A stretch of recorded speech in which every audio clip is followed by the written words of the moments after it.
Let's talk to Harry Quilter-Pinner, who's Executive Director at the Institute for Public Policy Research. Thanks for being with us. Just talk to us about what this special educational needs issue actually is. How many children have this in the United Kingdom, and how big a problem is it in terms of what the government is looking at?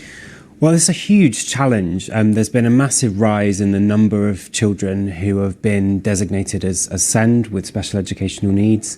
1 in 5, roughly, kids will be diagnosed, will be given that definition, and that's gone up significantly. And we're fundamentally failing to support these kids. Many of them have quite low-level needs, and they should be getting the same outcomes as every other kid in the classroom. But what we're seeing is they're less likely to get good GCSEs, they're more likely to be excluded, and that's because they're not getting the support they need from our schools and the health system at the moment.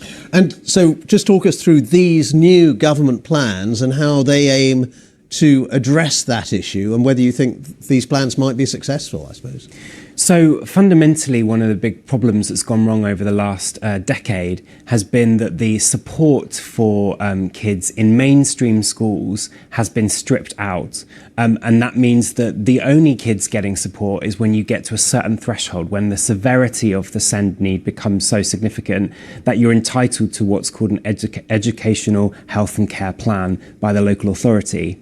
The problem with that is many of those kids, had they got support earlier, might not have needed that significant intervention. And so what the government is proposing to do is to put billions of pounds more investment into schools to offer support earlier, so that kids can get support right when the problems are first identified, so that they won't need more significant support later on that's costing the state a huge amount of money and creating a lot of stress and anxiety for parents and kids who are struggling without the support they need. So when you say earlier, what sort of age are we potentially talking about? Well, it could happen at any point. Usually some of these challenges start arising in primary school or before. But the point is that if the right support is put in place, whether that's a little bit of extra tuition, speech and language therapist, those kind of things can make a huge difference. But those are the things that we've defunded over the last decade, and that means that kids have been going without for too long. And just in terms of funding, we have a minute or so left. I mean, £4 billion, I think the government's talking about. Yes. I think one union has already said that's not enough. One parent I heard saying it's all too little too late. What's your view on the money side of it that's been committed by the government? I mean, I think that's a considerable extra investment. I mean, obviously, the proof will be in the pudding as to whether this can stem the rising tide of kids that need support, whether it will offer enough support to teachers for them to be able to feel that they can deal with these challenges in the classroom.